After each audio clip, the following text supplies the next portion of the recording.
نابتنا كرنا زينا كاب تجري تسمع علم عب دو إثيوبيا السودان وجه تولعم أجيب وجن زوبا معربة تجري السودان لو من جوه تجمير زلوا وجه بخبرة عصارات دولات تستحجز مخالف من جسات حبريتها قريتهم مسوحات متسار زلون من جسات حبريتهم توجه بسرعة إثيوبيا استجمر مخالن سبسي بنلام سرعة إثيوبيا لو معرفة إسرائيل حمش الحملة كلشان عسر تشبهون عام تمرة بإكرنيام ممكن عايز بدرون نسترجفهم عب سرعة تجري عب شرينام كبير متكعتي كفي تويبلام تماسالي عب دو السودان عب سرعة السودان ون متكعتي كم سقفتهم لكن مسوحات متسار زلون من جسات زينا مركتان أب هلو خناتات عملكيتو كاب منجس تجري استوهابه مجلسي جونس هيداون ولك ملاخن سرعات بلصقنا حزب تجري نمصنات كايرو صنح كل مداو كبان عصوان بيدرون تلاقتي عطواتن كوصح صنع متكعتي نابزل على براخه بموساد لومي إسران حموشن حمله 2018 عام تمرت كاب وجحتا جميرو ابزوبا معراب تجري بانفه شررينا قلع وجه جمير اللهم إذا سرعتنا بسلطان كابز مس جميرو عبر عليه حزب تجري جونسايد أوجو كلهم عينتات عالم لخاو جبنات زفت أمن أم فس أم صنحن كوينو دهري مفرر مسمم بريتوريا ون انتخوانه حزب تجري نمن بركاخن نمن بتتالن كابزلو كتور بهجي تبكيسو زتفرالي وليتات كبان عصوان وتحدراوي مقرباتن خجبر دهر مصنح داغم تجري نمورارن حزبي نمبراسن تبغسو وسيدو وج كفيتلنا لهم سلازغونه اب وشتن وصان اتنبر حزب تجري كلهم حيلتات صزتا تجري بيراوያን حيلتاتن تقالستن تجري سيفيل محبرات تجري تكالات ሃይማኖት ትግራይን ካልኦት ዝምልከቶኩም አካላትን ብሔራዊ ህልውናና ንምርግጋጽ ኣብ ዝካየድ ፍትሓዊ ቃልሲ ዘበት ንብሔራዊ ብርሰት ኢልኩም ሎምውን ከም ትማሊ መስተንክራዊ ታሪክ ንምስራሕ ትዳለው እናጸዋዕና እቲ ተጀሚሩ ዘሎ ዳግም ወራርን ጽንተትን ዝምልከቶ ምዕባለታት በብእዋኑ ዝምልከቶም አካላት ዘድሊ መብርህን መግለጽን ዝውሃብ ምዃኑ ክነፍልጥ ንሕብር በዚ አጋጣሚ ድማ ህዝብና ግቡእ ጥንቃቐ ንኽትገብር ነተሓሳስብ ማሕበረሰብ ዓለም ጆኖሳይዳውን ውልቀ መላኽን ስርዓት ብልጽግና ኣብዚ ዞባ ወሊዕዎ ብዘሎ ኩናት ከስዕቦ ዝኽእል መዘዝን ግንዛበን ክወስዱ ይግባእ ኢሉ ብሔራዊ ክልላዊ መንግስቲ ትግራይ 25 ሓምለ 2018 ዓመተ ምህረት መቐለ alright comes that reward اللهم يا so ኩናት በወቅዒ በመግለጽ ናይ ህወሓት ወይ እውን ናይ ትግራይ ኮሙኒኬሽን ቢሮ እውን ወፂኡ ኣሎ ማለት እዩ ብዛዕባ እቲ ዝግበር ዘሎ ኩናት ካብ ዝተፈላለየ ምንጭታት ክንህብ ክንፍትን ኢና ሓደ ካብቶም ነዚ ኩነታት ዝከታተል ዘሎ ወይ ተኸታታሊ ምዃኑ ነፍሲ ዘምን ፕሮፌሰር ሽትል ትርምቮል ዝበሃል ሓድሽ ኩናት ጀሚሩ ከም ዘሎ ኢትዮጵያ between Ethiopia and Ethiopia ሰራዊት ማለት ከም ድማ Tigray forces reportedly broke out last night. Report attack. This reported attack in western Tigray, close to the Shararina, represent a clear military escalation and the most serious confrontation in northern. ዚ ከቢድ ኩናት ከም ዝኾነ እዩ ዝነግር ዘሎ ወላ መንግስቲ ሱዳን ወይ እውን ሚድያታት ናይ ሱዳን እውን ነዚ ሓቂ እዚ ከጉልሓ እየን ተራእየን ዘለዋ ስለዚ ብወገን ብልጽግና ኣብዚ ቀረባ ሰዓታት ቅድሚ 24 ሰዓታት ኣቢሉ ሓደ ኢንተርቪው ናቱ ፈኒ ነይሩ ብዛዕባ ወልቃይት እውን ተዛሪቡ ነይሩ እቲ ናይ ብልጽግና መራሒ ማለት እዩ ብወገን ኤርትራ እውን ተሪር መልሲ ተጻሒፉ ነይሩ እዩ ክንሪኦ ኢና ኩሉ ነገራት እናተሓሓዝና ክንከይድ ኢና ሃንደበት ዘጋጥም ዘሎ ኩናት ኣይኮነን ምናልባት ሎሚ ዲ ጅምሮ ክልተ መዓልቲ ዲ ተርፎ ሓደ መዓልቲ ዲ ሶምን ዲ ተርፎ ኣውታት እዩ ነይሩ ኣብ ትግራይ ኩናት ምስ ትግራይ ኩናት ክገጥም ሓሲቡ ከም ዘሎ ግን ፍሉጥ እዩ ነይሩ and the most important part ከመለሰ ኢና ነዚ ዝብሎ ዘሎ look at the map where is this war ኣበይ ቦታ ይጀምሩ ዘሎ ኩናት እጂ እዛ ቦታ እዚኣ ታሪኻያ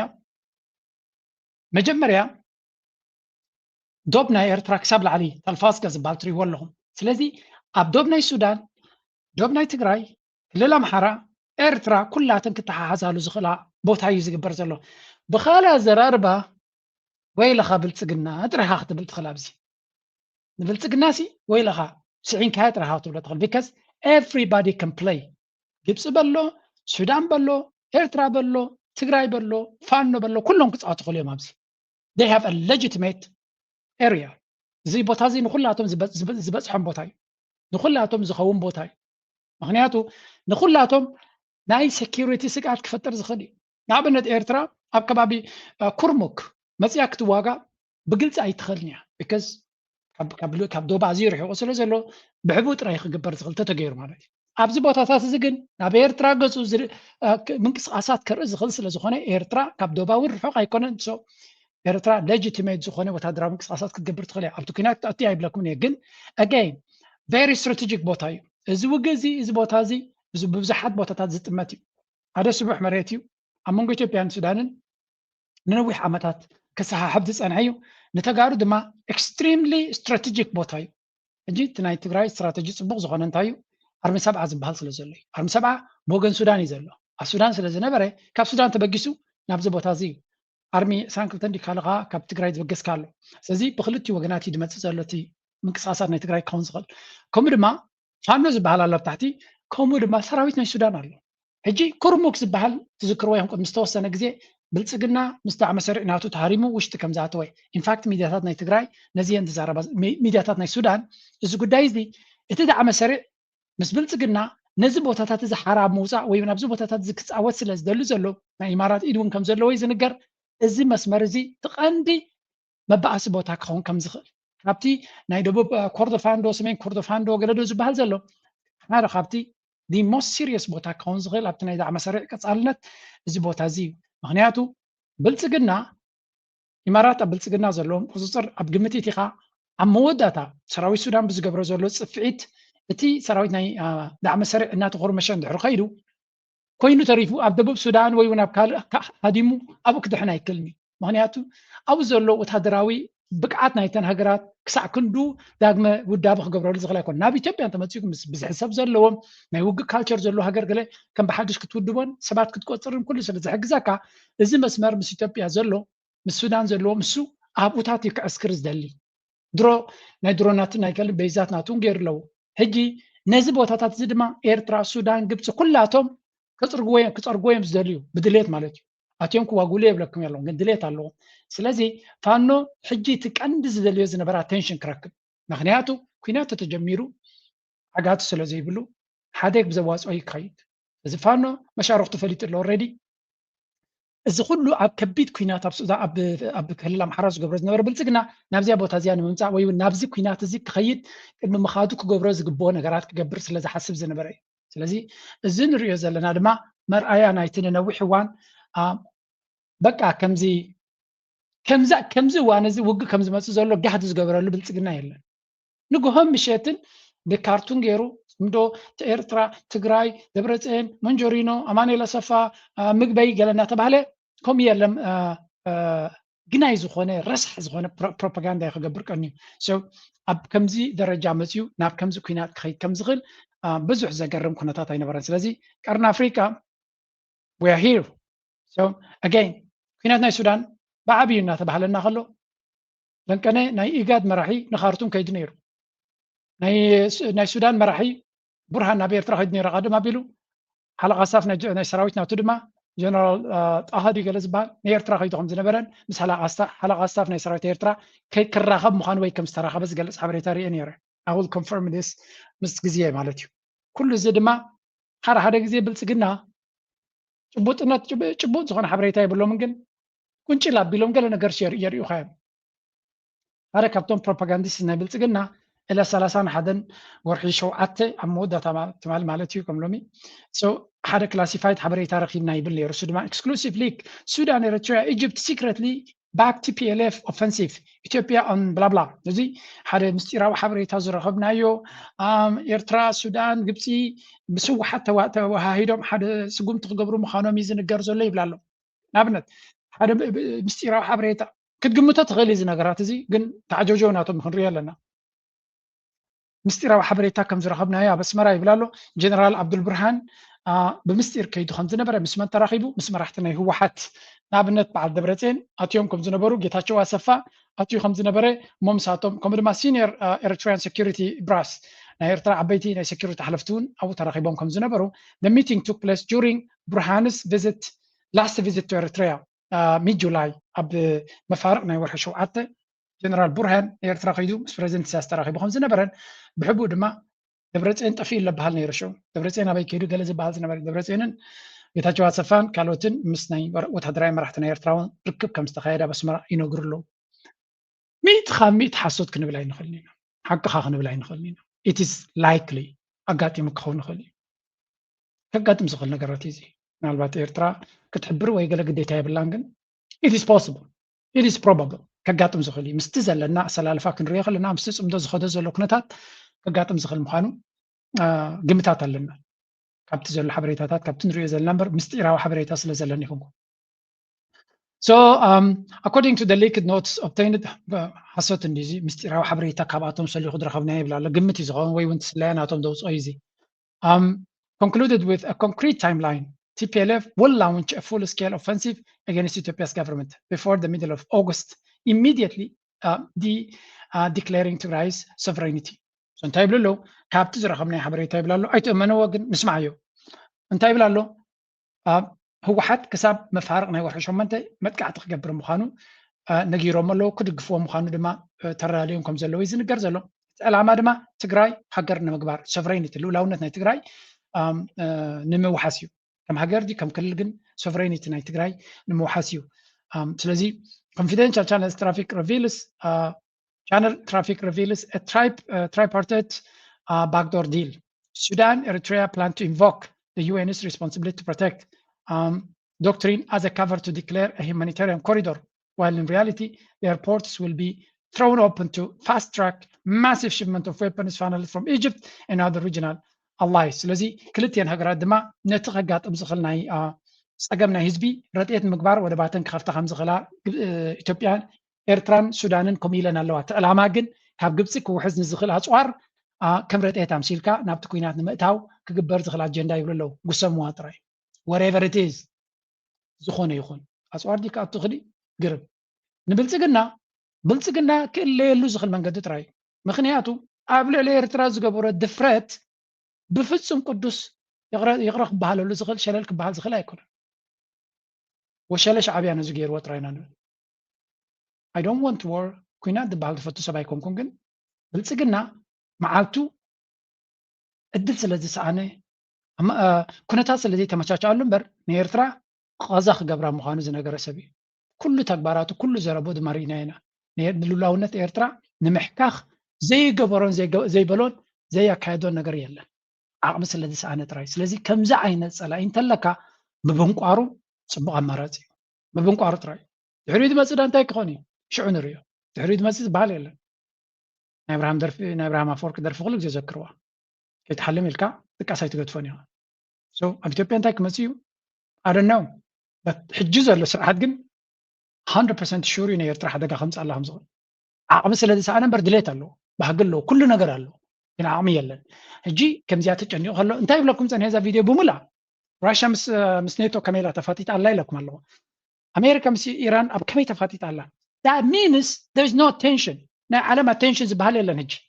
ናይ ዓለም ቆላሕታ ዝበሃል የለን ንመን ከሓስመይ ናይ ዓለም ቆላሕታ እንተዘየለ we all know that ቆላሕታ ናይ ዓለም ተዘየለ ኤርትራ ቆላሕታ ናይ ዓለም ዘድልያ ኣይኮነትን ኢንፋክት ኤርትራ ከምኡ ኣደሊ ናብ ኤርትራ ዝመፅእ ብድሆ ናይ ዓለም ቆላሕታ ዘድልዮ ይኮን ኤርትራ ጉዳያ ባዕላ ክትውድድ ትኽእል ሃገር እያ ብኸመይ እያ ትፍለጥ ኣብ ቀርኒ ኣፍሪካ ሱዳን እውን ነዚ ኩነታት እዚ ክትምዝምዞ እያ ተጋሩ እውን ቀለልቲ ኣይኮኑን ክምዝምዝዎ እዮም everybody is going to exploit the situation ነፍሲ ወከፍ ሰብ ስዑድያ ኢማራት ኩላቶም ኣብ ከቢድ ሓደጋ እዮም ዘለዉ ኢማራት ከቢድ ሓደጋ ናይ ህላወ ኣለዎም ዝዋን እዚ so they cannot ለላ ዓቕሞም ክመጣጠሩ ይክእሉን እዮም ሓርካ ኢማራት መፂኣ ሰራዊት እትያ ክትዕግዛካ ትኽእል ሃገር እውን ኣይኮነትን እንትርሱ ዝርዱ ነገር ገንዘብ እዮም ክሰዱልካ ዝኽእሉ ገንዘብካ ብረት ኣይኮነን ወይ we all know that ኣብይ ኣሕመድ ድሮናትን ገለን ዝሕግዙ ተዝኸውን ንፋኖ ምስዓረሉ ወይ ንሸነ ምስዓረሉ ስለዚ ድሮን ኣለኒ ገለገለ መጃሃረድ ኣይ እምበር መጀመርያ ንኣብይ ኣሕመድ ኣብ ኩናት ክዕወት ቀዳማይ እንታይ ዘድልዮ ነይሩ ንፋኖ ይክስዕር ነይሩ ንሸነ ይክስዕር ነይሩ ኣይከኣለን ስለዚ ሕጂ ድመፁ ዘሎ ገበል ብጠጠው ክውዕጦ ዝኽእል ገበል ምዃኑ እዩ እዚ ክላሲፋይድ ገለ ኢሎም ኣውፅኦሞ ዘለዉ ጊቭስ የለ ሪቨ ቁርብትለይ ካብቲ ንፈልጦ ነገራትን ካብቲ ንግምቶ ነገራት ወፃኢ ይኮነን ካልእ እውን ነይርዎ ኣዳይ ገበርዋን እምበር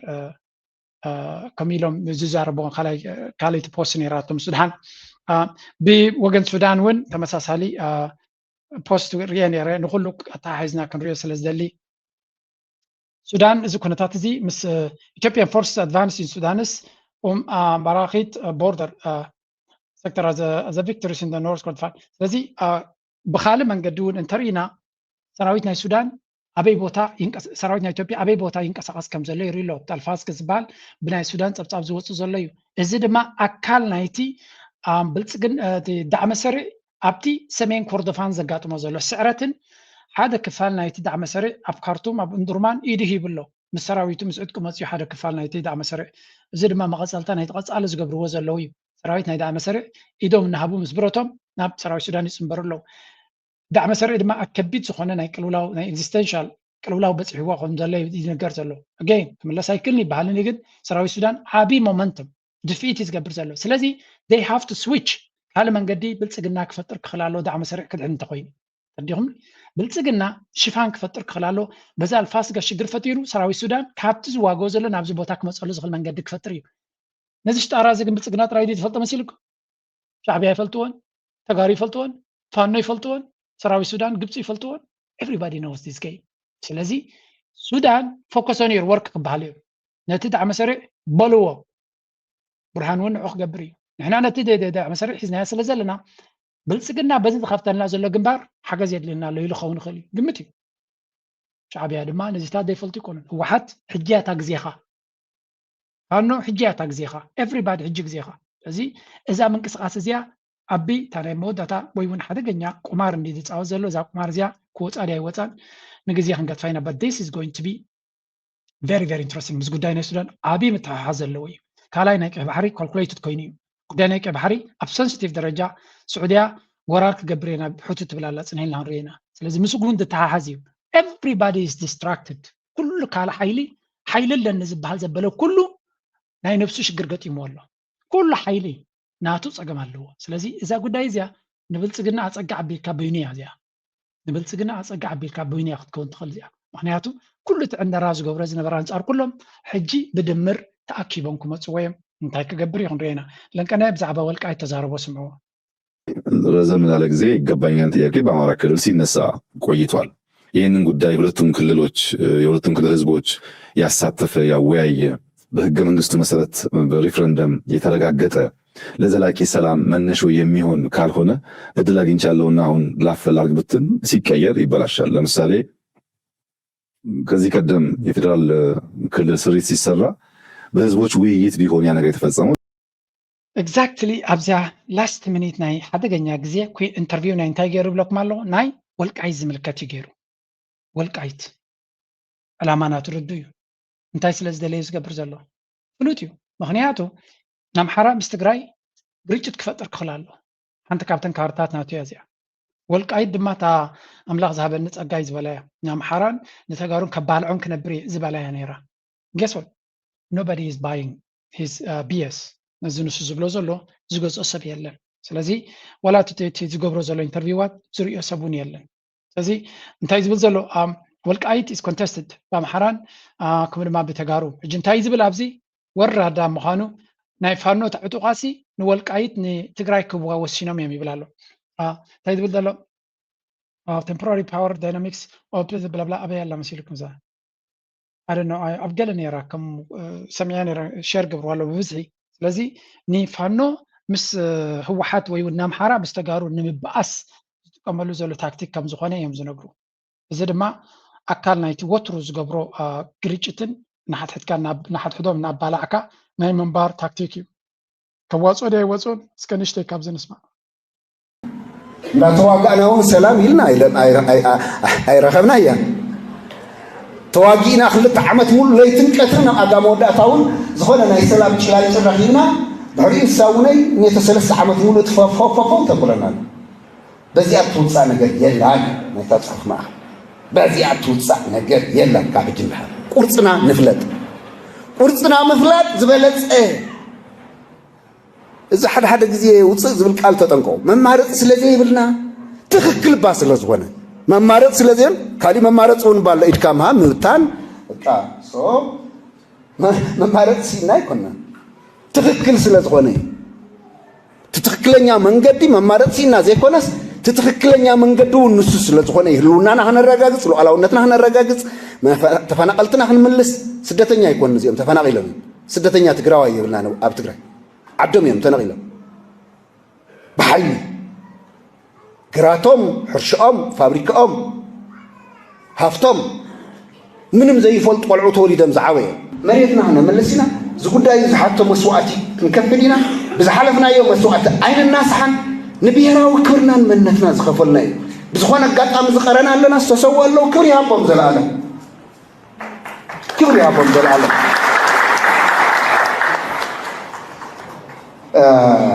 እዚ ከዓ ንኽእል ኢና ኣብ መጨረሻ ዘለና ኣይንኽእልን ኢልካ ከምዚኣ ትሪእዋ ዘለኹም እያ እዛ ጉዳይ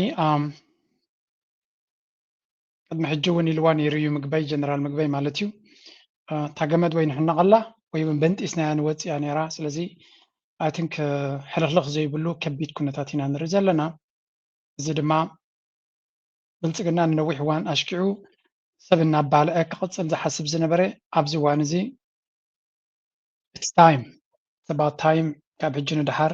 በብስረኻዩ ክኸውን እቲ ጉዳይ ምናልባት ክመለስ እያ ዛርሲ ግን ካልኣይ ምዚ ንሪኦ ዘለና ብቐረባ ክተሓሓዝ ዝኽእል ኩነታት ድማ ኣሎ እንዳሪዝ ነዚ ትስምዕዎ ክልቲኡ ከነተሓዞ ኢና Red Sea Maritime Coalition as UAE, Oman stay out. Saudi Arabia has announced plans to lead a new multinational maritime defense coalition aimed at protecting commercial shipping and energy routes across the Red Sea, Bab el-Mandeb Strait, and Gulf of Aden. According to Reuters, the initiative was unveiled after a meeting attended by military representatives.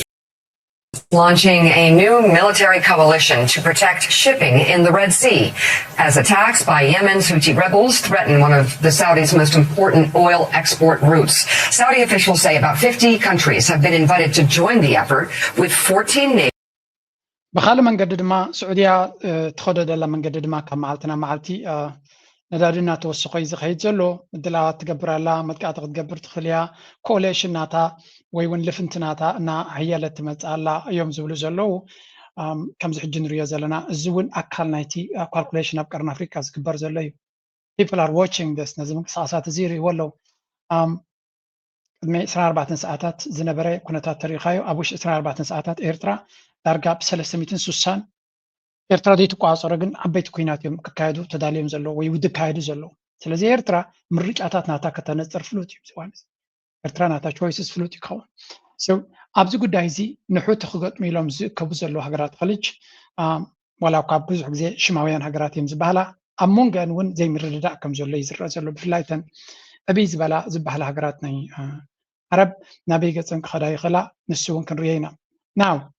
ሓደ ኣብዚ ከም ትሪእዎ ዘለኹም and the European Union. Saudi نبزحات وكلتي حزايا سعود عرب دارقا ببزحي زعوات كم زنا أمريكا منتاليتي نديو أمريكا خلق زي مع السب حزان دي أخذ كي تدلي ين أبتزق برزولو ذيك الساتفة زي دليل مالو لو كم زيتري ورلهم زحات هقرات ساتفة مالو إماراتن كويتن إماراتن عمانن جن كلتين أبزنا السعودية كأتواي كعلن قمتاتنا إمارات بفتسومنا ناي السعودية تمرحو قداي نقع كمان السعودية تغرق راتن برا بناي السعودية قداي كوينا شجرنا السعودية أنا مفتاح كتساتف هيتغلنا مغنياتو كاب يمن تسويقا سلازنبرت سعودية اب يمن كتسعر مو نساتهم دما بتي اسس بالوكم اللوسيم زدلي سلازي اجين السعودية ني امارات بيرفكت جيم كون غليزي تي سعودية انت دي تعويتو امارات نابتبوتو كم اللوسو لزغل من قدك في الطريق مغنياتو حوتي نحيل حوتي باي ذا واي كتفلتو زلكم قلقله سبدي يفلطالو حوتي مس امارات سرعي مغنياتو لك كمت ايران مش بامارات يعني تقرا امريكا تسغرز با حوتون قال كفالناتو بامارات غيري بدبي غيري دنقصاص I don't know right now ግን ከምዚ ኩናት حوت امارات مس حوت كم سرح ዝንገር ስለዚ ከም ንሪኦ ዘለና እዚ ኩነታት እዚ ናበይ ገጹ ክኸይድ ይኽእል ኸውን እዩ እንታይ ከጋጥም ብሕጂ ክረአ ማለት እዩ ሓደ ሰብ ግን ነቲ ናብ حوت ዝመጽእ ዘሎ ሓይሊ ክሳዕ ክንደይ ኣገዳስነት ክህልዎ ኽእል ወይ ክሳዕ ክንደይ ሓይሊ ክህልዎ ኽእል ንዝበሃል ኣብዚ ስሙ One thing today. You saw the Maritime Defense Coalition, the multinational Maritime Defense Coalition. Ah, yes. Yeah, that sounds like a formidable. Oh, yeah.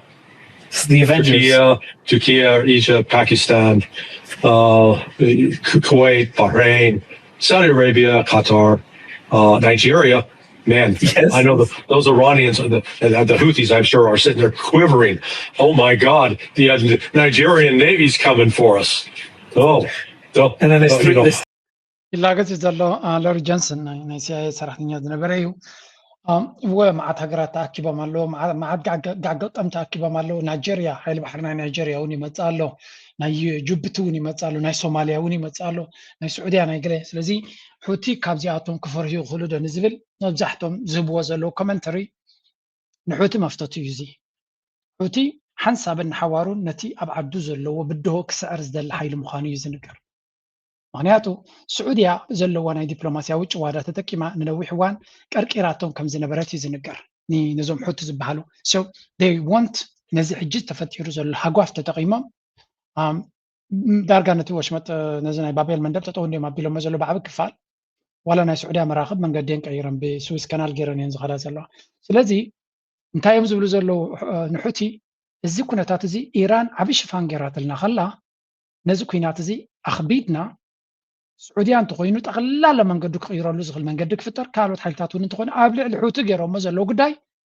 ብሰላማዊ መንገዲ ክፈትሕዎ ስለዘይክሉ በፍንጫ ክፈትሕሉ ዝኽእል መንገዲ ክንፈጥር ኢና እንተዘየለ ድማ ልክዕ ከምቲ ንሕና ክሳራ ዘለና ንሳቶም ከዓ ክኸስሩ ኣለዎም እዩ ናይ ኢራን ጭራሖት ዝክርዋ ኢኹም ነዳዲ ንሕና እንተደይሸጥና ድሸይጥ ነዳዲ ክህሉ ይኮነን ኢሉ ማይ ንሕና እንተደይሰቲና ማይ ድሰቲ ሰብ ክህሉ ይኮነን ኣብዚ ከባቢ ማይ ናትና እንተተሃሪሙ ማይ ድሰቲ ሰብ ክህሉ ይኮነን ነዳዲ ናትና እንተደይተሸይጡ ነዳዲ ድሸይጥ ሓይሉ እውን ክህሉ ይኮነን ሲምፕል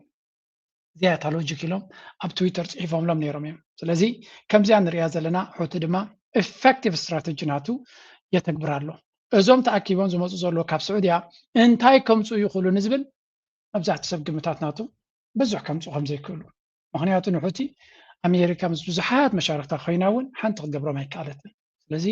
እቲ ኩነታት ርዱ እዩ ክድብድብ ትኽእል ትኸውን ገለ ነገራት ገለ ዕላማታት ክትሃርም ትኽእል ትኸውን ግን ሁቲ ብመሬት ክዋጋእካ ዝኽእል ህዝቢ እዩ ሰራዊት ዘለዎ ኣሽሓት ሰራዊት እዮም ካለ ዘለዎ ኣሽሓት ወታደራት እዮም ዘለዎ ስለዚ ኣብ ልዕሊኡ ድማ ጥራ ወታደር ጥራት ይኩን ዊኦል ነው ንስዑድያ ኣበይ ኣበይ ከይድዩ ዝሓርማ ዘሎ እታ ብጫ ላይን ትሪእዋ ኣለኹም እታ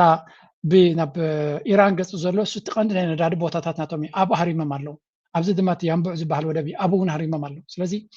ካብዚ ሓሊፎም ንእስራኤል እውን ክሃርሙ ዝኽእሉ እዮም ስለዚ ዲስ ፒፕል ኣር ኖት ሲምፕል ኣጓዳዲልካ ክትሪኦም ትኽእል ነገር ኣይኮኑን እዚ ድማ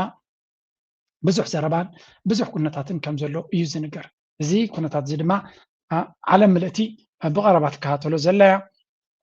ኩነተ ቁጠባ ናይ ዓለምና ድማ ብዓቢ ደረጃ በዚ ዝፅሎ ዘሎ ሶ ቤዚክሊ ኣብዚ ጉዳይ እዚ ብዙሓት ሃገራት ኢደን ክእትዋ ይፍትና ከም ዘለዋ እዩ ዝንገር ዘሎ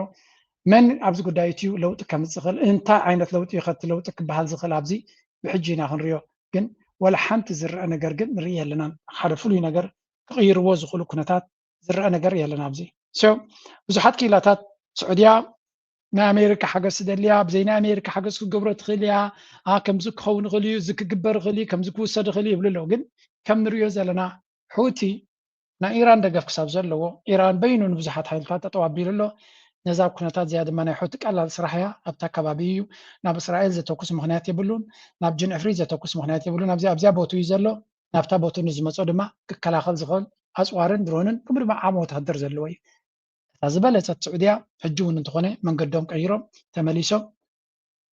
እንታይ ክገብሩሎም ዲፕሎማሲ ክመለሱ ኣለዎ እዛ ኮሌሽን ወላ ጅንዕፍሪት ከተዋፅኦም ከም ዘይኮነት ኩሉ ሰብ እዩ ዝፈልጥ ዘሎ ናው ንመለስ ናብ ኤርትራ እንታይ ዘረባ ንሰማዕ ኣለና ማለት እዩ ኤርትራ ኤፌክቲቭሊ ኣብ ኩሉ ከባቢታት ዘሎት ከባቢያ ኤርትራ ከተበግሶን ጠጠው ከተብሎን ዘይትኽእል ነገራት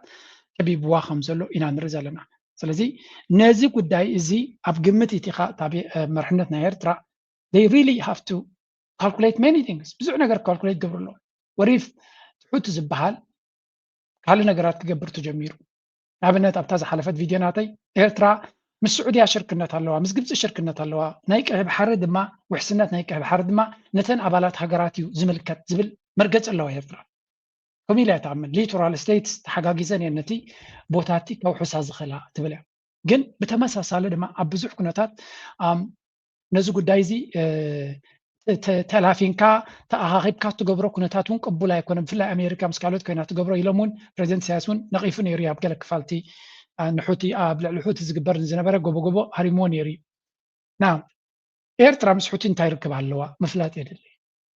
ኤርትራን ሁቲንስ እንታይ ርክብ ኣለዎ ኤርትራን ሁቲን ክልተ ዓይነት ርክብ እዩ ክነግረኩም ኣብ ክልተ ግዜ ብሓደ ሰሪሖም ከም ዝነበሩ ይንገር መጀመርያ ኤርትራን ሁቲን ርክብ ነይርዎ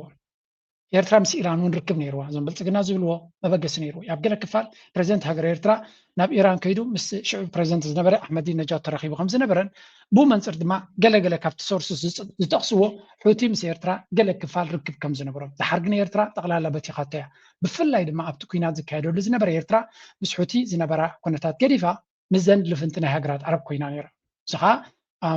ምስ ስዑድያ ምስ ኢራን እንነ ምስ ኢማራት ምስ ካልኦት ምስ ግብፂ ገለመለ ማለት እዩ ቾይስስ ናታ ድማ ከም ሃገር ኩሉ ግዜ ምርጫታት ኣለካ አይኖ ገለገለ ሰብ ኣሎ ኤርትራ ምስ ማንም ኣይትኾን እያ ዝብል መን ኤርትራ ይትፈልጣን ይኸስ ኤርትራ ብዙሕ ግዜ መንገዲ ኣለዋ ሕጂ እውን እኮ ኣብ ጉዳይ ናይ ሱዳን ምስ ሱዳን ኣላ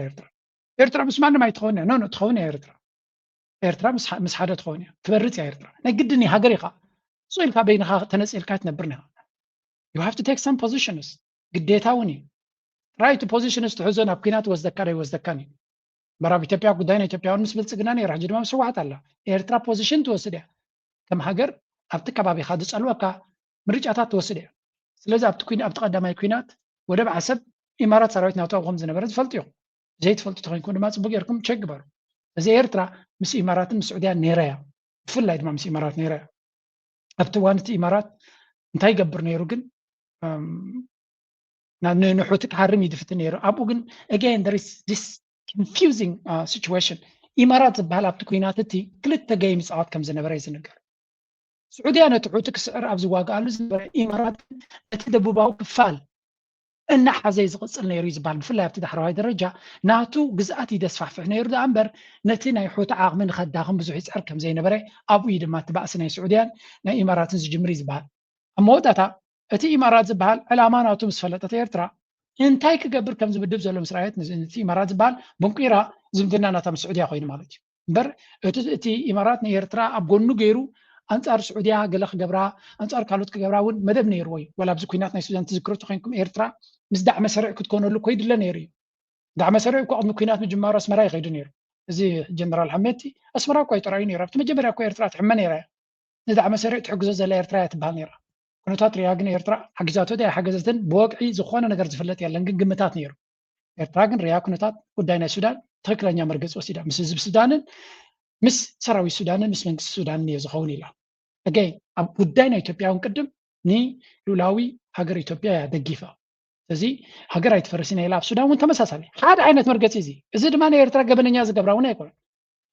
ክትሕግዝ ተኮይንካ እንተኾነስ ምስ መንግስቲ ኢኻ ክትከውን ዘለካ ሃገር ከይትፈርስ እምበር ንሃገር ምስ ዘፍርስ ክትከውን ኣይትኽእልን ኢኻ ራይት ናው ግን ኣብ ኢትዮጵያ ዘሎ ኩነታት እንታይ ዝብሉ ዘሎ ሃገር መን ዘፍርሳ ዘሎ እዮም ዝብሉ ሎሚ ሃገር ዘፍርሳ ዘሎ ኣብዩ ብዙሓት ከም ዝብልዎ ሃገር ናይ ኢትዮጵያ ትበሃል ዘፍርሳ ዘሎ ብልፅግና እዩ ስለዚ ኢትዮጵያ ንክትህነፅ ኣይኮነን ኤርትራ ከም ዝገብር ዘሎ ግን ንኢትዮጵያ ጥራይ ዘይኮነ ንኤርትራ ክልክም ስለ ዝደሊ ዘሎ ኤርትራ ትገብሮ ዘላ ብሓፈሻ ተመሊስና ኤርትራ ንኤርትራ ብቐጥታ ክፀልዋ ዝኽእል ኩነታት ናይ ኢትዮጵያ እዩ ስለዚ ኣገይ ዋላ ምስ ስዑድያ ተራኺባ እንትኾይና ተራኺቦም ነይሮም እዮም ኣምባሳደር ናይ ስዑድያ ምስ ሚኒስትር ጉዳያት ወፃኢ ናይ ኤርትራ ተራኺቡ ነይሩ እዩ ሓደ ካብቲ ግምታት ናትና እንታይ እዩ ኤርትራ ካልእ ኣገደስቲ ዓበይቲ ኣጀንዳታት ስለ ዘለዋ ኣብዚታት ክትሳተፍ ኣይትኽእልን እያ እውን ኢሎም ክኾኑ ይኽእሉ እዮም ከምኡ ኢልኩም ፅሒፍኩም ላ ገሊኹም which is likely ክኸውን ዝኽእል ነገር እዩ እዚ ኤርትራ ንስዑድያ ክትከስራ ኣይትደልን እያ ምክንያቱ ነዳዲ እውን ድቡና ደለዎ ሰብ እዮም ኣብ ምዝራቅ ነዳዲ ካብኡ ኢና ንገዝእ ዘለና ስዑድያ ድማ ኣገዳሲ ፓርትነር ናትና ኣብ ቁጠባት ወታደራዊ በዓላት ድዮም ፈልጡ ኣብ ቁጠባ ግን ኣገዳሲ ፓርትነር ናትና እዩ ወላ እውን ኣብቲ ዲፕሎማሲ ምስ ኣሜሪካ ገለ ንገብሮ ዘለና እውን ኣገዳሲ ፓርትነር እዩ ስለዚ ምሳኻ ኣለኹ ግን ካብኡ ዝዓቢ ፕራዮሪቲ ኣለኒ ካብኡ ዝዓቢ ስግኣት ኣለኒ እንድሕር ኢላ ማንም ሰብ ክርዳኣ ዝኽእል እዩ ዘይርዳኣ ድማ ክል ባዕልካ ትፈልጥ እውን ክትብል ትኽእል ሃገር እያ ስለዚ ኤርትራ right now we are in the middle of a very ክብድ ዝበለ situation ስለ ዘለና ናይ ስዑድያ ካልኦትኩም ክትገብርዎ ትኽእሉ ኢኹም ሓደ ከማይ ኢሉ ፅሒፍላይ ኣብቲ ኮሜንት section which is good I mean እንግዲህ ኤርትራ እንታይ ኢላ ንፈልጥና ግን እቲ ግምታት ክትሪኦ ከለኻ ደስ ይብለኒ ኣነ ንበበይ እቲ ኮሜንታት ናትኩም ንኹሉ ክምልስ ስለ ዝኸብደኒ anyway ኤርትራ ብኩሉ መንገዲ እዚ ነገራት ዘጋጢሞ ኣሎ እንታይ ክኸውን ኔክስት ሙቭ ናታ ኦልሬዲ ንሪኦ ኣለና ዝንቀሳቐስ ዘሎ ኩነታት ኣብዚ እውን ምስቲ ምክትል ፕሬዚደንት ናይ ትግራይ ዝተገበረ ዘረባ እስከስምዕዎ ተተሓሒዙ ካብዚ ናይ ሓይልታት ኣሰላልፋ ከይወፃና ምስ ኤርትራ ዘሎ ርክብ እዩ ትኻሊእ ገዚፍ ኣጀንዳ ዘሎ ሓደ ናይ ኤርትራ መንግስቲ ምስ ናይ ኢትዮጵያ መንግስቲ ርክብ ክፈጥር እንከሎ ከም ፅድቂ ምስ ትግራይ ዕርቂ ወይ ከዓ ርክብ ክፈጥር ከሎ ከም ነውሪ ዝርዩ ሓይልታት እኒው እዚ ታዩ ሕዚ ድማ ብግልፂ ትሕዚ ዘሎ ርክብ ጥራይ ዘይኮነ ብቃል ብቃል ሕዚ ተፈጢሩ ዘሎ ፅምዶ ተባሂሉ ዝፅዋዕ ናይ 50 ዓመት ኢትዮጵያ ቀይሕ ባሕሪ ከይህልዋ ዝገብር አጀንዳ ናይ ህወሓትን ሻዕብያን ኢሎም እውን ጀነራላት ኢትዮጵያ ከጉዕሉን ክዛረብሉን ይስምዓዩ ኣደባባይ ኢሉ እውን ትግራይ ዳርጋ ገለገለ ተጋሩ ከይተረፉ ትግራይ ሻዕብያ እዩ ዘመሓድሮ ዘሎ እናብሎም ብግልፂ ኣብ ኣደባባይ ወፅዮም ዝዛረቡ ሪቱ ዝህቡ ኣካላት ኣለዉ ብሓፈሻ ምስ ኤርትራ ዘሎ ርክብ ብኸመይ እዩ ተማዕዝዩ ንቅድሚት ክብረኽ ዝድለ ዘሎ ኢሉ እውን ምስ ኤርትራ ጥራይ ዘይኮነ ምስ ሱዳን እውን እዚ ትሕዚ ዘሎ ናይ ትግራይ ጉዳይ ካብ ኢትዮጵያ ኣብ ኢትዮጵያ ጥራይ ዝቐረበ ኣይኮነ ምስ ሱዳን እውን ምስ ኤርትራ እውን ዘለዉ ርክባት ወሳኒ ሓደ ምዕራፍ እዩ ምክንያቱም ቅድም ክብል እውን ኣብ ልዕሊ ትግራይ ጆኖሳይድ ክፍፀም ከሎ ሓደ ዓዲ ጥራይ ኣይኮነን መፅኡ ጆኖሳይድ ፈፂሙ ሓይልታት ብዙ ሃገራት እውን ዝኣከበ ስለ ዝኾነ ስለዚ ዞባዊ መልክዕ ክሕዝ ዝገበረ ብዋናነት ኢዳታውነት ናይ ደገ ናብ ኢትዮጵያ ካኣቱ ዝገበረ ባዕሉስ ናይ ብልፅግና ኮይኑ እናሃለወ ሕዚ ዝግበር ዘሎ ርክክብ ወይ ድማ ሕዚ ዝግበር ዘሎ ንቅድሚት ክወስድ ዝኽእል ሓዱሽ ርክብ ከም ንብሎ ማለት ትግራይ ምስ ጎረባብታ طبعا مش كلهم قرابة عندي كم انتيتي عندهم كلهم زراير درجة نايت انتيتي قال يوم حاجة قال يوم كل اليوم بر مس أمحرة مس عفار مس عقو مس السودان مس إيرترا مس كلهم أبو تقراب تزلوا هزتات نزامنات نيريو بحرزون باتي هاي ما نزولو سمنتين عشان مزيد من تعلم ساعة خونس أو توزبات زيهم حبيرهم زناويو سلزي رغب زخانة سلام أو زخانة ركبات محزنات كلهم استفتراوي زم زبطات زياتهم كافت تفتراوي خون زقبوا نجار تفتراو مالتيس خون زقبوا نجار كافت خون زقبوا نجار زي مسمى مع تفترون تلو تبسلوا بتحمي تزفتر بدحت بتحمي خون مخناتو نمتى مثلا أجنس أنصار خون زقبوا أصلا صغير مالتي أنصار خون زقبوا أصلا صغير بسلوا بدأتو كافتو زبطات تعال كسي في خون سلازة تخون زقبوا بحوار كوكسيستم قاري بحوار بنبار يا بك بحوار بنبار السلام نبلو معاتب ديمقراسي رحوة كلهم زم زبطات زيهم ما بزقوا قدرات بك ترى اليوم يمكن أن نزقوا أبزوم زبطات زيهم زفتور حيلتات بوليتيكا وحيلتاتون نتوي تفترة ونجر نعوية ماكسيمايز كجور زلوا كاف تفترة ونجر انتوزيهم أفتو بزبطات زو صحوة قدرات كبيرة تسوي باب بموالو مالت أو صبوا أو زرورنا له صبوا ركبت فترة انتو بزبطات تعمل فترة حدا قلنا ناي موالو دفو لأنه بحتصير بزين خطرت خلي خابزنا يحسن شو حتى عمتنا يتقالسين የተዘጋ ቤቱን ፍሬሽ ኤር ለማስገባት መስኮት ሲከፍትና ለማናፈስ ሲሞክር ንጹህ አየር ብቻ አይደለም ወደ ቤቱ የሚገባው አብሮት ትንኞች ይገባሉ ቢምቢዎች ይገባሉ ቢምቢ በሳይዟ በጣም ትንሽ ናት ነገር ግን ተኝተህ የቢምቢን ድምጽ ሰምተህ ከሆነ መተኛት አትችልም ያቺ ትንሿ ጥንጥየዋ ቢምቢ كم تريوا ዘለኹም ፊሎዞፊካል ኮይኑ እንዲድመጽ ኩሉ ግዜ ነቲ አንጻሩ ዝግበር ዘሎ ሓይሊ በሽካዕላል በትዕቢት ክመለሰሉ ዝፍትን ዘሎ እዛ ትዕቢት እዚኣ ክሳብ መዓስ እያ ክትቅፅል እኳ ንግዜ ክንገድፋይና ስለዚ እንታይ ዝብሎም ዘሎ መስኮትካ እንተኸፊትካሲ ንፋስ ፍሬሽ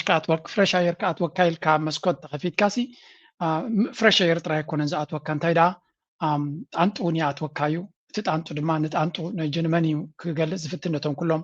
ብድሕሪት መፅኦም ዝመፁና ዘለዉ ማለት እንድዩ እንታይ ጣንጡ ብድምፂ ጌራ ድቃስ ትኸላካ እሱ ጥራይ ዘይኮነ ካብ ነፍስኻ ደም ትመፁ ቡቅ ጌራ ድማ ሕማም እውን ተስግረልካ ይብል ነቶም ተቋምትናቱ እዩ ከምኡ ኢሉ ዝዛረብ ዘሎ እዚ ዘረባ እዚ እዚ ብድዕ እዚ ናበይ ከብፅሑ እዩ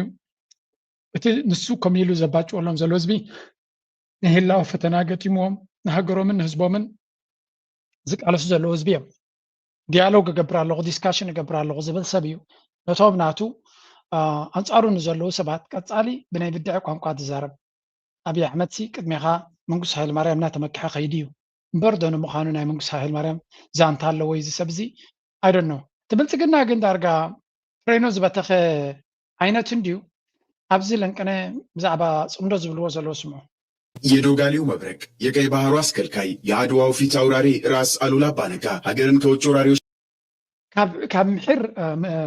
ዝጠፈሸ ነጋድሲ መዛግብቲ ፍንቅል ክፈታትሹ ግዜኡ ዘሕልፍ ከም ዝበሃል أبزي ألولا بانجا نمنتاي يمسيهم ملوزي أنصار جبس استواجعيو أنصار إيرترا قيد استواجعي بحري قال ملايلهم نتوم تقرأي زلوا حلفتي كم دم نص أمدو نمسرف كمولو زلوا درجة ناب أبدان زجوجو زخدة propaganda يمز قبرو زلوا زجفاء زقبلو زلوا إنه واحد بس عبي إكس مثل سئل غير كاز قبر زلوا كم زتري واللهم بكازي كتسالي ناتوم أرما خوين زلوا زي كتسال مع تشد شوات فيديو كم زيد وات then نجبت تتصرف بحاجة جزء مسير ترى تلاقبه and then أول تقدمه كم زي بلكم الله أبي celebrity يوم جرمه زاس لزيا كم I don't know أبناء يسمدو حنتك زي ترايا أبناء بلتقنا ميديا جن أكا ولا كي قبر وبعلى فيديو ناتوم زليلات عطويني تسمعنا تر ريلاسي بعلى بوتات عزيا خوينا تسمعني so again these are all እቲ ኢንቴንሽን ናቶም ከምዚ ዓይነት ብካርቱናት ብኣይ ዝተሰርሐ ጀነሬት ዝኾነ ስእልታት ምጥቃም ነቲ ፅምዶ ምሲጣን ካልኦት ካብቶም ባንዳታት ዘለዋ ብኡ ንዓታቶም ዝበልዎ እናወሰድካ ምስ ኣፍ ደገ ባሕሪ ትሕዞ ኣፍ ደገ ባሕሪ ብኸመይ ከሲርና እናበልካ ፅንፅዋይ ትፈጥር ኩሉ እዚ ንሪኦ ዘለና እዚኣ ስእሊ ድማ ካለይቲ ማለት እዩ ንኩላቶም ንህወሓት ንኤርትራ ግብፂ ብሓደ ሒዝካ ድማ ባሕሪ ክንስእን ዝገበሩና ሕጂ ድማ ንሃገር ልውላውነትና ከፍርሱ ዝደልዩ ዘለዉ ዝብል ፕሮፓጋንዳ ንምግባር ዝጥቀምሉ ዘለዉ እዩ ውፅኢት ግን የብሉን ከገርመክ ዋላ ሓደ ሰብ ብኡ ተገዲዱ ኣብ ጎኒ ኣብ ጠጠው ኢለ ዝብል ሓይሊ ይረኣና ወላ በዚ ስእልታት ናቱ ተገዲዱ ካልእ ፍሉይ ነገር ሓይሊ ክቦ ዝኽእል ሰብ ኣይረኣና ምናልባት እንተሎ ኮይኑ ከምዚኣቶም ኢና ንርኢ ዘለና World of lies. How much longer can I keep making up stories for Abiy Ahmed? I feel so sad for selling my soul for a few dollars, cheap vodka and publicity. Oh shoot, what am I doing selling out my Tigray people? Help me God. I'm tired of living in a world of lies. How much longer can I keep مشم زاس لزيا سوشيال ميديا دي غبري يبلون سلچيني بقى بحسوتن بروباغندا نعب كشفن غبرو زلوسي سلچيني يبلالهم زبلو زلو حق يسلچي كونه تكونتاسي كسلچو وكا زخل ነገር ይብሎ ካብኡ ቀፂልና ሓንቲ ላብዚ ወንደለን ቀነ ደውር ድዋደሎ ቪድዮ ሓደ ስዕረት ዘይምነዎ መራሒ ኢሎም ዘውፅዎ ዘለዉ ደረጃ ደርሰው ረጅም ጊዜ የተገነባ ሰራዊት ካስጨረሱ በኋላ ህዝብ አድርገን ጦርነቱን እንመልሳለን የሚባለው ነገር ቁም ነገር ያለው መስሎ አይሰማኝም።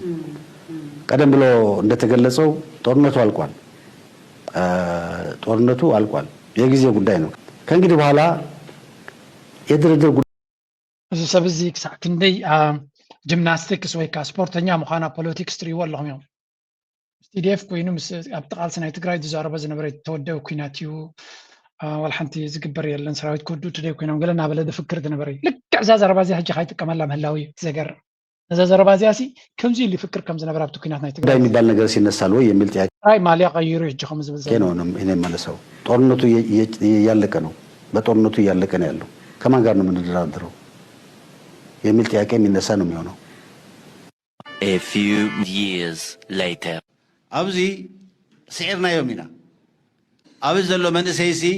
ከመይ ንግበሮ ዝብል ነገር ኣሎ ኣነ ብቀዳማይ ተዘረቢዩ ወይዘሮ አዳነች ኣምፅእሞ ስራሕ ክበኩም ገለ ኢላትና እያ ፅቡቅ እዩ ኢለ ስራሕ እውን ተጀሚረ ኣሎ መን እንታይ ኣሎ ዝብል ግን እቲ ዋና መፍትሒ ናብ ትግራይ ተመሊስካ ምእታው እዩ ኣብ ወርሕና ኣቱ ዲና ኣነ ዓብይ ተስፋ ኣለኒ ምክንያቱ ፖለቲካሊ ተሳዒሩ እዩ እቲ ናብ ትግራይ ዘሎ ሓይልማ ተሳዒሩ እዩ እታ ዋና ነገር ግን ሓደ ፖለቲካሊ ስዒርናዮም ኢና ተወዲብና ምድፋእ እዩ ተሪፉና ዘሎ እዚኣ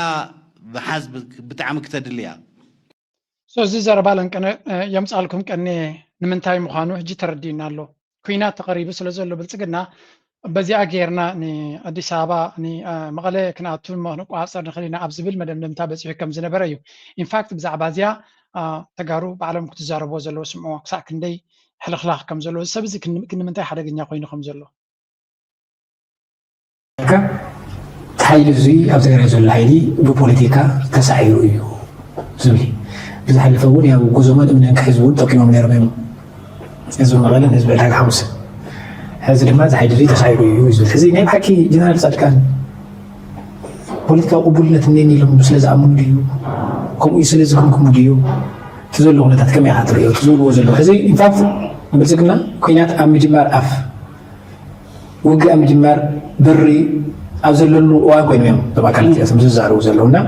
ምናልባት ዝውዚ እኒሄ ናይ ብልፅግና ኣንፈትን ናይ ትውግእ ፕላን ሚማሪክ ኣሎ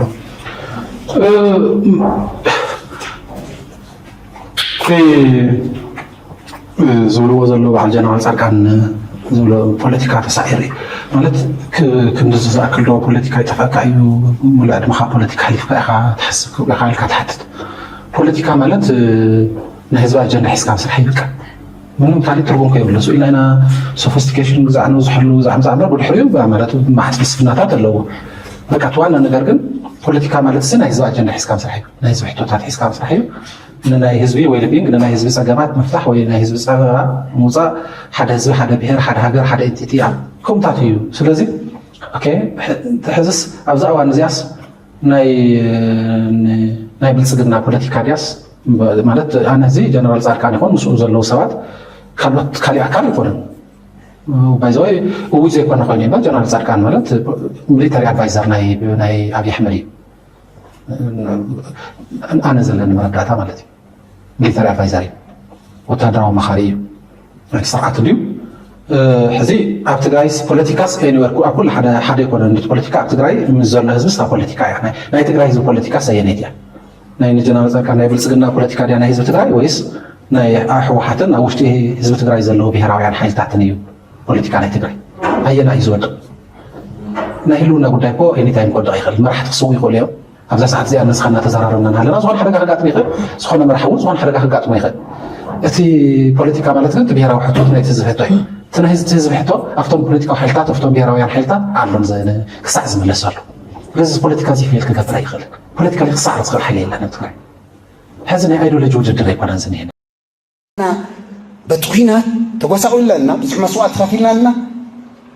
ክብሪ ንሃቦ ንዕኡ ከም ታሪክና ንሓዞ እዚ ከይድገም ንግበር ግልፂ እዩ ኣብኡ ቅንውኑ እንዳበልና ግን ክንነብር የብልና ኣሕዋት ቅንውኑ እንተኢልካ ቃ ነገር ተወዲ ብዙሕ ግዜ ዝዛረበሎ ዘንዕብይ ዝበለና ወለድና ስነዘን መናእሰይ ቀደም ኣጋጣሚ ናይ ቤተ ክህነት ተምሃራይ ስለዝኾን ክፈልጥ እየና እዘን መናእሰይ ዕሸን ሰብኡተን ክጉድኡ ከለዉ ዕብይ ዝበላ ወለድና እንድሕር በቃ ውንኤ ነጥፊአን ርእሰን እንዳነፅያ ብጣዕሚ ይሓዝና ሞ ኣይዘኹ ዛጓለይ መቐነት ክሸጥ ብልዮ ኩሉ ሓላፊ ይብላ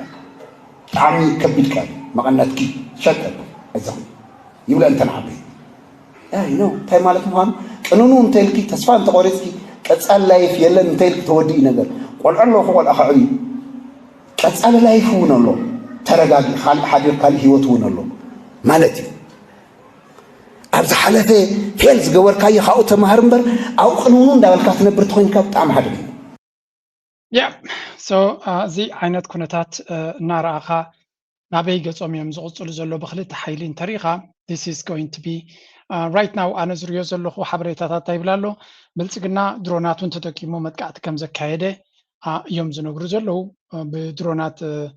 መካናይዝድ ኣፅዋራት ናይ ህወሓት ሃሪምና እዮም ዝብሉ ዝእመን ሪፖርት ናይ ብልፅግና የለን ግን ካብኡ ናብኡ ዝብልዎ ዘለዉ እዩ ዝቃፀል ነገራት የዛውሩ ኣለዉ ሰራዊት ናቶም ብብዝሒ ናብ ሰሜን ገፁ የንቀሳቀሱ ከም ዘለዉ ኢና ንሰምዕ ዘለና ብትክክል ኣብቲ ናይ ኩናት ፕሮፓጋንዳ ተመሊሶም ኣለዉ ዳርጋት ሶሻል ሚድያ ብፍላይ ኣብ ኤክስ ናይ ኩናትን ወረ ኩናትን ዘረባ ኢና ንርኢ ዘለና and I mean this is going to be the next chapter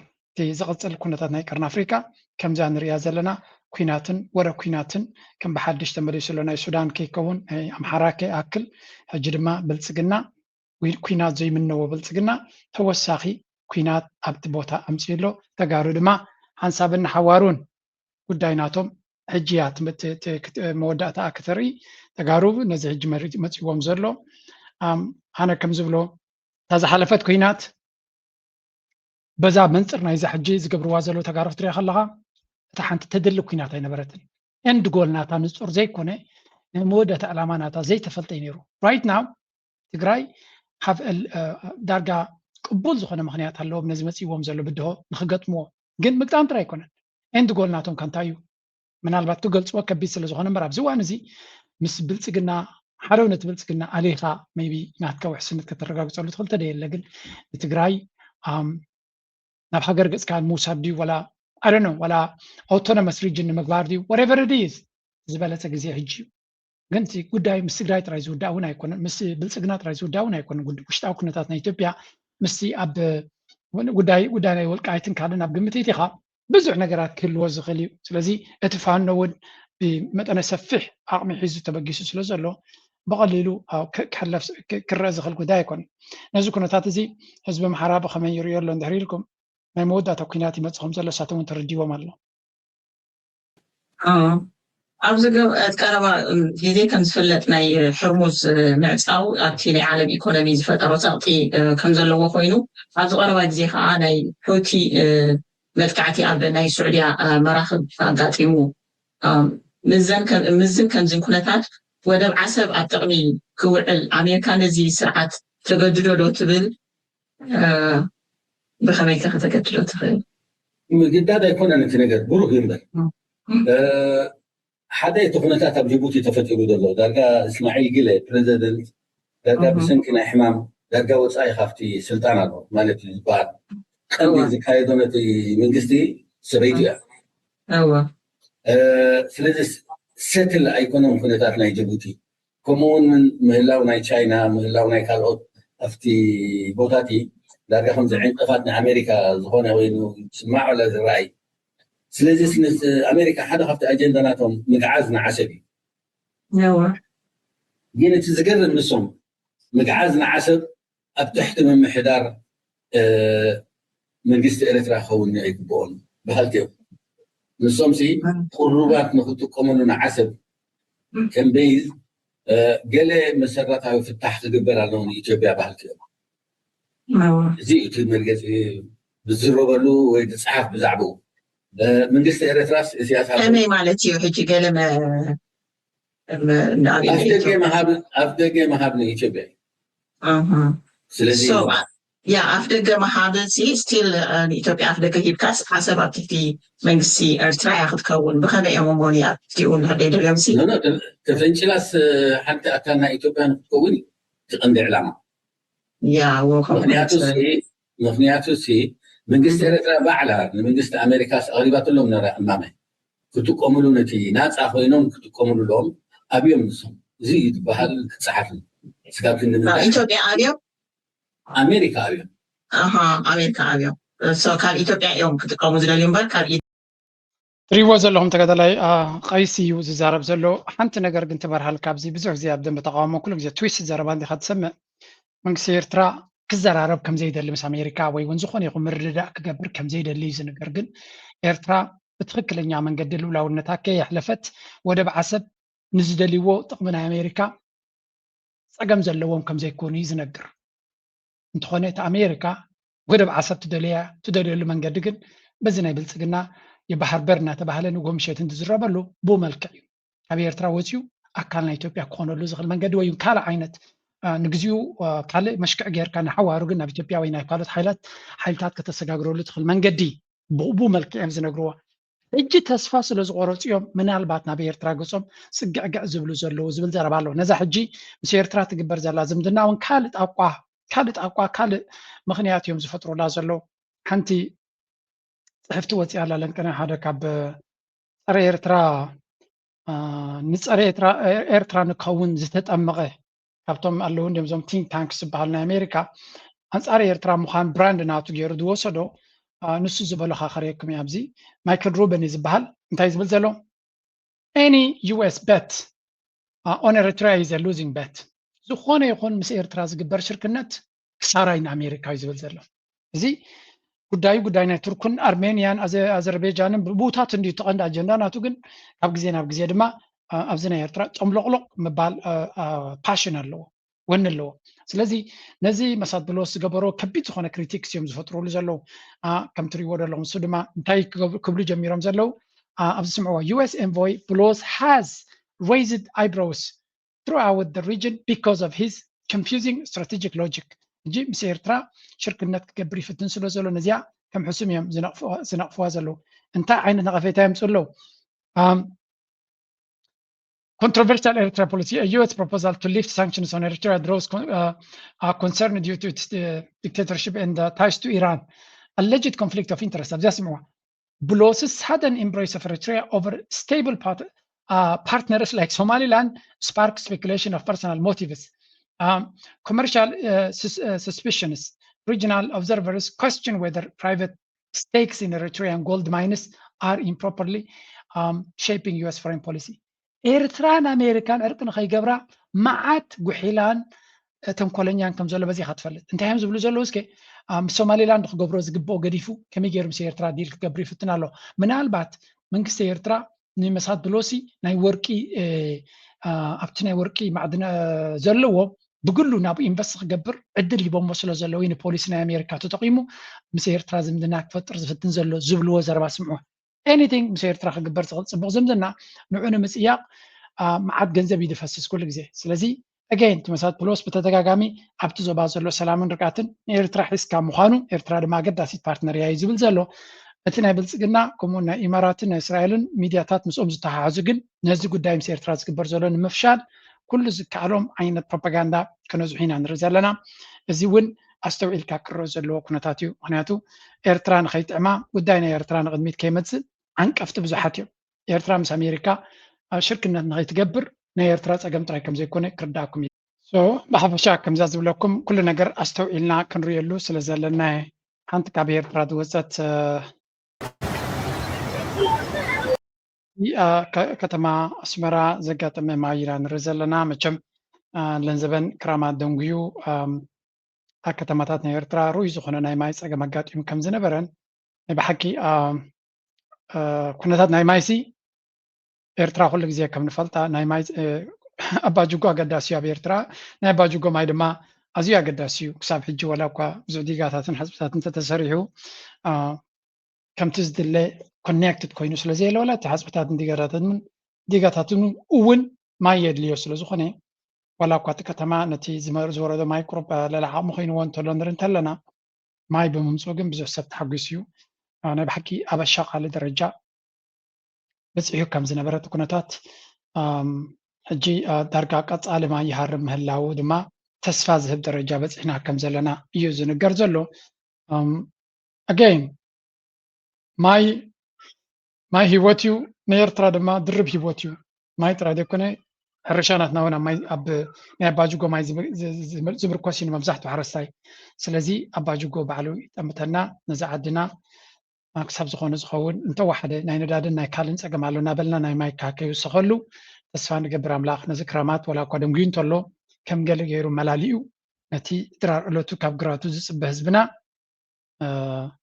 ጽቡቕ ነገር ክገብረሉ ተስፋ ንገብር ንሕና ድማ ነቲ ዘሎ ኩነታትና እናረኣና ናባኻትኩም ከነብሎ ኢና ናይ ሎሚ ኣርእስቲ ኣብዚ ክንውድእ ክንፍትን ኢና ኣገይን የቐንየለይ ናይ ነዚ ኩነታት ዝናተኸታተልና ናባኹም ከነብሎ ኢና ናይ ሎሚ ኣርእስቲ ኣብዚ ጉዳይ ላይክ ምግባር ኣይትረስዑ ታንክ ዩ ቨሪ ማች ሌትስ ጎ ፊያሜታ ከለፊዮሪና ሓደ ጓል ኣስመራ سركب الصلي قلبي بالانتقال بلين عينين مسمار كما يدمو الزمان زخر قلب يا ميتا